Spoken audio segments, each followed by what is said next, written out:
저와 성경이 같으시면 구약 1046쪽에 있습니다. 구약 1046쪽.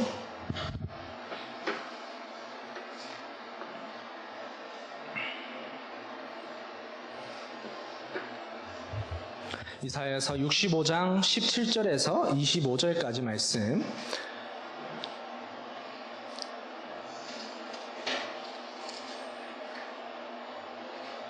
우리 다 같이 한번 한 목소리로 같이 읽어보도록 하겠습니다. 시작. 보라, 내가 새 하늘과 새 땅을 창조하나니 이전 것은 기억되거나 마음에 생각나지 아니할 것이라. 너희는 내가 창조한 것으로 말미암아 영원히 기뻐하며 즐거워할지니라. 보라, 내가 예루살렘을 즐거운 성으로 창조하며 그 백성을 기쁨으로 삼고 내가 예루살렘을 즐거워하며 나의 백성을 기뻐하리니 우는 소리와 부르짖는 소리가 그 가운데에서 다시는 들리지 아니할 것이며 거기는 날수가 많지 못하여 죽는 어린이와 수완이 차지 못한 노인이 다시는 없을 것이라. 곧 100세에 죽는 자를 젊은이라 하겠고 100세가 못되어 죽는 자는 저주받은 자이리라. 그들이 가옥을 건축하고 그 안에 살겠고 포도나무를 심고 열매를 먹을 것이며 그들이 건축한 데에 타인이 살지 아니할 것이며 그들이 심은 것을 타인이 먹지 아니하리니 이는 내 백성의 수완이 나무의 수완과 같겠고 내가 택한 자가 그 손으로 일한 것을 길이 누릴 것이며 그들의 수고가 헛되지 않겠고 그들이 생산한 것이 재난을 당하지 아니하리니 그들은 여호와의 복된 자의 자손이요 그들의 후손도 그들과 같을 것임이라. 그들이 부르기 전에 내가 응답하겠고 그들이 말을 마치기 전에 내가 들을 것이며 이리와 어린 양이 함께 먹을 것이며 사자가 소처럼 짚을 먹을 것이며 뱀은 흙을 양식으로 삼을 것이니 나의 성산에서는 해함도 없겠고 상함도 없으리라. 여호와께서 말씀하시니라. 아멘. 아멘. 네, 오늘 이 본문 이사야서 65장 17절에서 25절 말씀을 가지고 절망 가운데 소망을 이라는 제목으로 말씀의 은혜를 나누고자 합니다. 여러분 혹시 자신이 왜 사는지를 정확하게 아는 친구 있어요? 말해줄 수 있는 친구. 저는 이렇게라는 이유 때문에 삽니다. 자신이 왜 사는지를 얘기할 수 있는 친구 있습니까? 안 물어볼게요. 손만 들어봅시다 그러면. 안 속네요. 예. 많이 업그레이드 됐어요 이제. 목사님한테 안 넘어와요. 안 물어볼게. 이게 굉장히 난감 어떻게 할 수도 있으니까. 사실 근데 우리가 왜 살아가는지를 아는 것은 굉장히 중요합니다. 예. 오늘 그것에 대해서 좀 말씀을 나누고자 하는데요. 오늘 본문 말씀은 이제 앞서서 우리가 계속 얘기했듯이 이 바벨론에 지금 포로로 끌려가 있는 이 이스라엘 백성들에게 하나님께서 주시는 말씀, 약속의 말씀입니다. 오늘은 먼저 하나님께서 어떠한 말씀을 하고 계신지, 이 약속의 말씀이 무엇인지 간략하게 먼저 살펴보고 좀 말씀을 나누고자 하는데요. 먼저 17절 말씀을 보면 이렇게 말씀하고 있습니다. 17절 말씀 보면 같이 읽어볼게요. 시작. 보라, 내가 새 하늘과 새 땅을 창조하나니 이전 것은 기억되거나 마음에 생각나지 아니할 것이라. 아멘. 하나님께서 새 하늘과 새 땅을 창조하시는데 그 새 하늘과 새 땅을 창조하는 이 새 창조로 인해서 어떻게 할 거라고 말씀하십니까? 이전 것은, 다시 말해서 예전에 고통당하고 내가 힘들었던 일들, 어려웠던 일들, 그러한 일들이 기억되거나 마음에 생각나지도 않을 것이다. 바로 새 하늘과 새 땅은 그러한 곳이다 라고 하나님께서 말씀을 하고 계신 거예요. 굉장히 놀라운 일이죠. 이어서 18절 말씀도 한번 보겠습니다. 18절 말씀 보면 같이 읽어보겠습니다. 시작. 너희는 내가 창조하는 것으로 말미암아 영원히 기뻐하며 즐거워할지니라. 아멘. 뭐라고 얘기하고 있습니까? 그 새하늘과 새 땅에서는 영원히 기뻐하며 즐거워할 것이다 라고 얘기하고 있어요. 영원히. 그냥 한순간 일시적으로 기뻐하고 즐거워하는 것이 아니라 영원히 기뻐할 것이다 라고 말씀을 하고 있습니다. 이 또한 굉장히 놀라운 말씀입니다. 이어서 19절 말씀도 한번 보겠습니다. 같이 읽겠습니다. 시작. 나의 백성을 기뻐하리니 우는 소리와 부르짖는 소리가 그 가운데에서 다시는 들리지 아니할 것이며. 아멘. 우는 소리와 부르짖는 소리가 없을 거래요. 다시 말해서 슬퍼할 일이 없다는 거예요. 나에게 안 좋은 일이 생기지 않을 것이다. 너희가 울 일도 없고 앞으로 슬퍼할 일도 없을 것이다. 어디에서? 새하늘과 새 땅에서는. 하나님께서 이것을 약속하고 계신 것이에요. 좀 더 살펴보면 이제 20절에서는 하나님께서 이제 죽음의 권세가 없어질 것이다라고 말씀을 하고 계시고요. 또 23절에서는 수고도 헛되지 않고 또 재난도 당하지 않을 것이다. 이렇게 말씀을 하십니다. 그리고 마지막으로 24절에서는 너희가 기도하는 너희들의 소리를 들을 것이고 또 그것을 내가 또 응답하겠다라고 또 약속의 말씀을 주세요. 새 하늘과 새 땅은 이러한 곳이라고 말씀을 하고 있습니다. 하나님께서 새 창조를 하시는데 영원히 즐거워하고 기뻐하고 슬퍼할 일도 없을 것이며 또 죽음의 권세도 없는 또 하나님께서 우리의 기도에 모두 응답해 주시는 그러한 곳, 그러한 모습을 하나님께서는 이 이스라엘 백성들에게 말씀하고 계신 것입니다.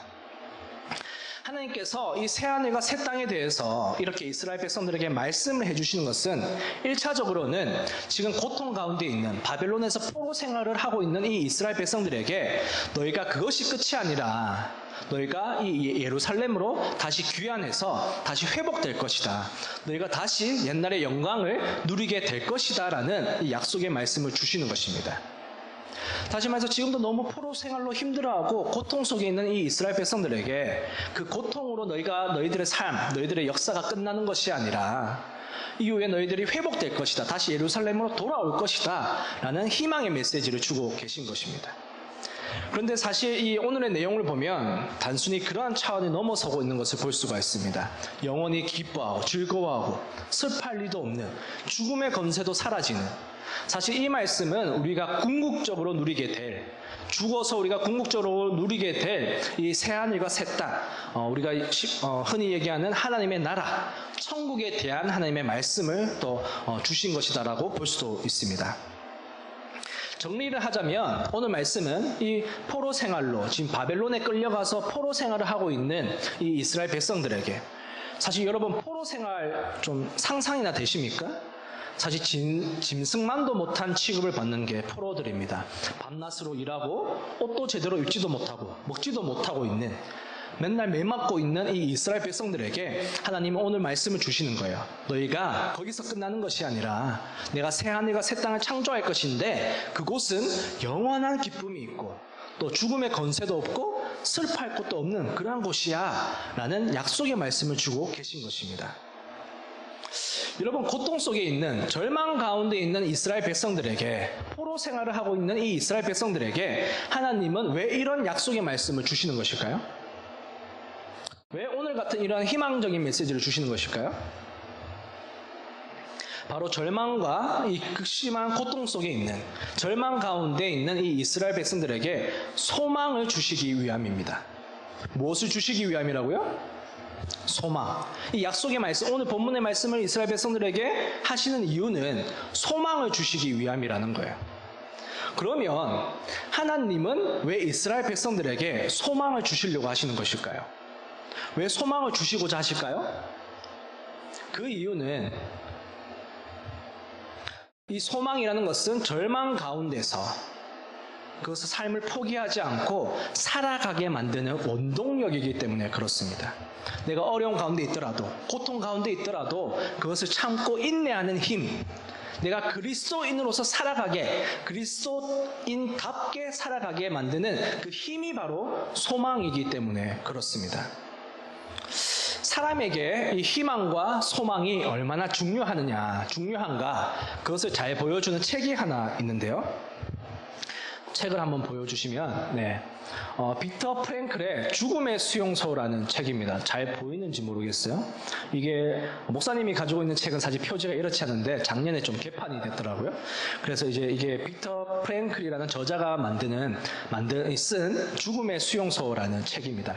이 책의 내용은 어떤 책이냐면 여러분도 들어보신 적 있는지 모르겠지만 이 유대인 대학살로 이 독일 나치 정권이 유대인 대학살로 이 유명한 그 아우슈비츠 그 수용소에서 저자가 직접 겪었던 일들을 쓰고 있는 서술하고 있는 책이 바로 이 죽음의 수용소라는 책입니다. 그러니까 저자가 실제로 그 수용소 안에서 겪었던 일들을 써내려가는 그런 내용이죠. 책의 초반부를 보면은 이 저자가 프랭클이라는 이 저자가 수용소에서 어떠한 일들을 겪었는지, 어떠한 참혹하고 암담한 그런 상황 속에 있었는지를 얘기해주고 있는데, 정말 추운 겨울인데도 옷도 제대로 하나 입지를 못했대요. 그리고 밤낮으로 계속 죽으라고 일을 하고, 또 먹을 것도 제대로 주지 않고, 또 시도 때도 없이 매를 맞았다고 합니다. 그냥 이유도 없대요. 그냥 때린대요. 때리고 일하라고 하고, 밥도 제대로 주지도 않고, 잠도 제대로 재우지도 않고, 그러한 생활 속에서 계속 살아갔다고 합니다. 여러분 상상이 되십니까? 사실 우리는 저 같은 경우도 보면 이제 너무 잘 먹어서 이제 살이 찌고 있는 이런 상황인데, 이 지금 수용소에서는 이런 수감, 이 포로, 어떻게 보면 포로 생활을 한 것이죠. 그런 모습을 이렇게 기술을 하고 있습니다. 정말 좀 아이러니한 거는 이분이 그런 상황 속에서 계속 있다 보니까, 그런 상황에 매일매일 하루하루를 보내다 보니까 어떤 일이 일어나냐 하면은, 밥을 먹다가 옆에 사람이 갑자기 쓰러져서 죽었대요.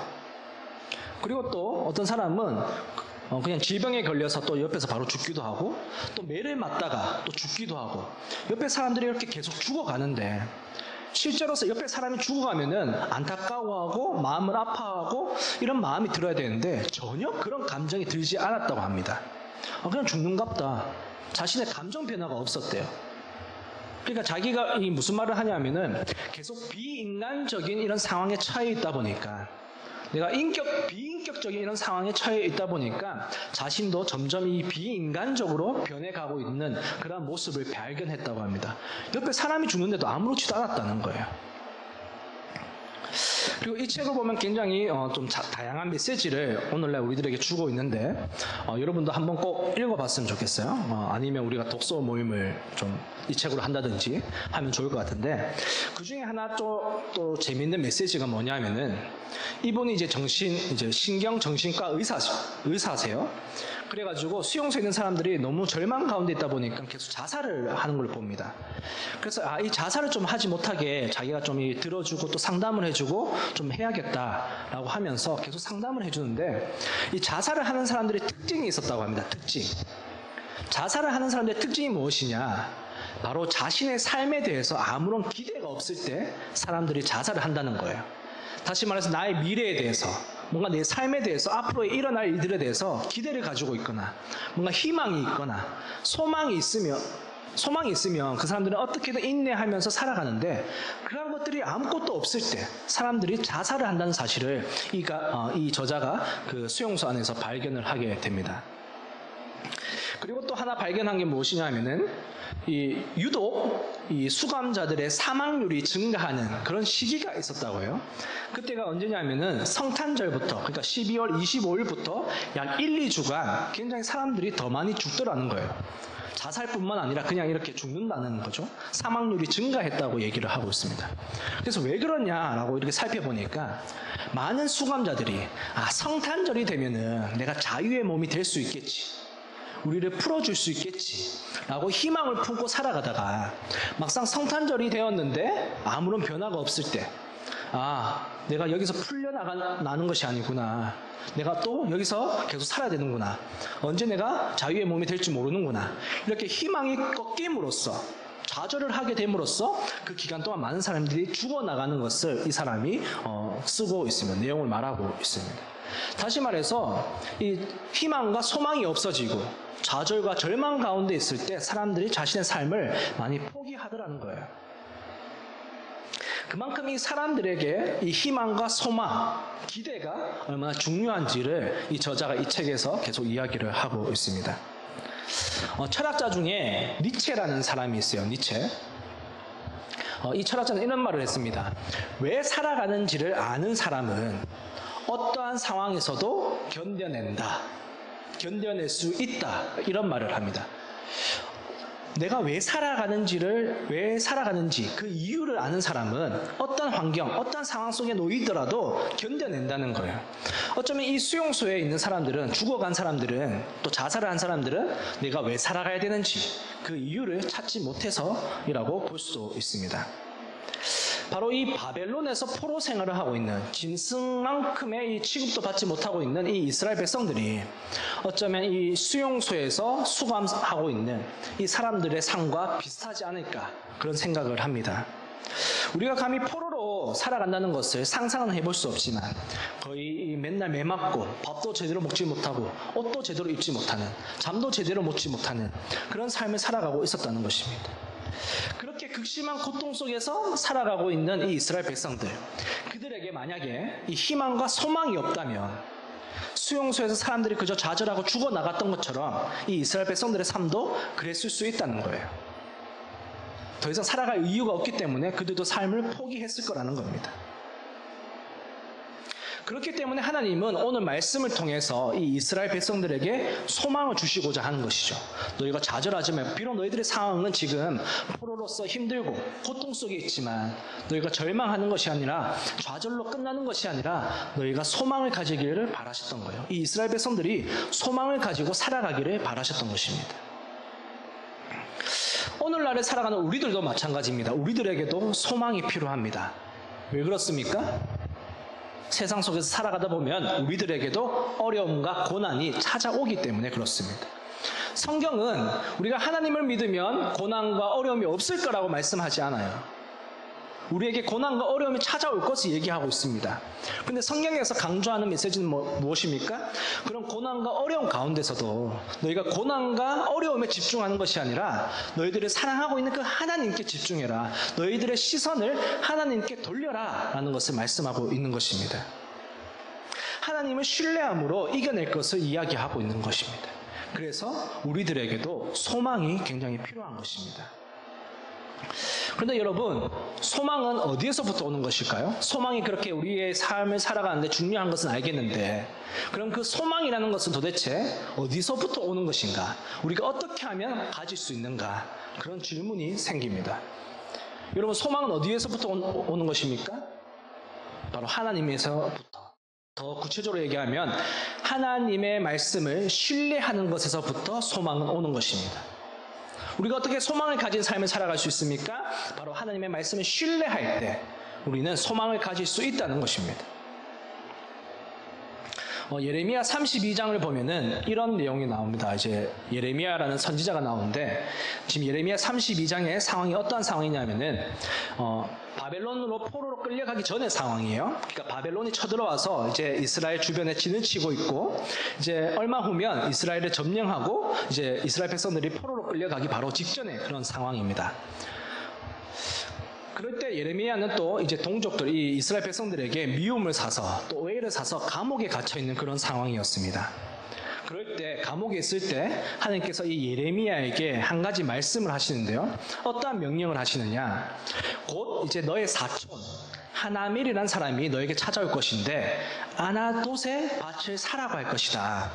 그때 네가 그 밭을 사라라는 말씀을 하십니다. 그리고 실제로 하나님의 그런 명령이 있은 뒤에 실제로 사촌인 하나멜이 이 예레미야를 찾아왔고요. 그리고 아나돗의 땅을 사라고 합니다. 예레미야가 어떻게 했을까요? 그 땅을 삽니다. 고민도 하지 않고 즉시 삽니다. 그런데 사실 이 예레미야가 아나돗의 땅을 산 것은 굉장히 미련한 짓이고 바보와 같은 짓이었어요. 왜 그러냐 하면은 이 아나돗의 땅은 지금 바로 바벨론이 진치고 있는 그 자리였기 때문에 그렇습니다. 그리고 예레미야는 알았어요. 이 전쟁에서 패배할 것이고 우리가 포로로 끌려갈 것이다. 바벨론의 포로로 끌려갈 것이라는 것을 알았습니다. 그럼에도 불구하고 아나돗은 그 땅을 샀던 것이에요. 주변 사람들이 보면 뭐라고 생각하겠습니까? 이 땅을 팔고 있는 하나멜은 속으로 어떻게 생각했을까요? 저런 바보. 지금 거기에 바벨론이 진치고 있는데 그 땅은 이제 가치가 없는 땅인데 그 땅을 사다니 바보. 이렇게 생각했을지 모르겠습니다. 하지만 예레미야는 땅을 샀습니다. 왜 샀습니까? 하나님께서 말씀을 하셨기 때문에. 그리고 하나님께서 그 말씀을 하시고 난 뒤에 너희가 거기서 바벨론 포로에서 끝날 것이 아니라 반드시 돌아올 것이다. 그리고 그 아나돗의 땅에서 살 것이다. 라는 이 약속의 말씀을 주셨기 때문입니다. 이 예레미야는 어떻게 아나돗의 땅을 살 수 있었는가? 바로 이 하나님께서 하신 이 약속의 말씀, 이것을 신뢰했을 때 이 아나돗의 땅을 살 수가 있었다는 거예요. 하나님의 말씀을 신뢰함으로써 우리는 다시 돌아올 수 있다. 우리는 다시 회복될 것이다. 라는 소망을 가지게 되었고, 그 소망을 바탕으로 하나님의 말씀에 순종하는 삶을 살 수 있었다는 것입니다. 여러분, 예레미야의 소망이 어디에서부터 오는 것이었습니까? 바로 하나님의 말씀을 신뢰할 때. 다시 돌아올 것이라는 그 하나님의 말씀을 신뢰할 때 그는 소망을 가지고 아나돗에 이 땅을 살 수 있었다는 것입니다. 우리들도 살아가면서 많은 어려움과 고난을 겪습니다. 그럴 때 우리가 해야 될 것이 무엇이겠습니까? 이 예레미야처럼 하나님의 말씀을 신뢰하는 것입니다. 하나님의 말씀을 신뢰함으로써 절망 가운데 살아가는 것이 아니라 소망을 품고 오늘 하루도 그리스도인답게 살아가는 것입니다. 우리의 두 발은 비록 진흙탕 속에 있을지라도 우리의 두 눈은 하늘의 별을 바라봐야 한다는 것입니다. 하나님의 말씀을 신뢰함으로 내일에 대한 소망과 희망을 가지고 오늘 하루도 하나님의 말씀에 순종하는 하나님의 말씀대로 살아가는 저와 여러분이 되기를 주님의 이름으로 축원합니다. 기도하겠습니다. 사랑의 하나님, 오늘도 주를 허락하여 주시고 이렇게 하나님 전에 나와서 하나님께 예배드리게 하심을 감사드립니다. 하나님, 저희가 하나님을 믿는다고 하면서 때로는 하나님의 말씀을 불신하고 또 하나님의 말씀대로 살아가기보다는 저희들의 생각과 저희들의 의지대로 살아갔음을 주님 고백합니다. 주님, 믿음이 부족한 저희들을 용서하여 주시고 저희가 온전히 하나님의 말씀을 신뢰함으로써 이 세상 가운데서도 고난 가운데서도 절망 가운데서도 소망을 가지고 하나님의 말씀대로 살아가는 그리스도인답게 살아가는 저희가 될 수 있도록 은혜 다하여 주시옵소서. 감사드리고 예수님의 이름으로 기도드립니다. 아멘.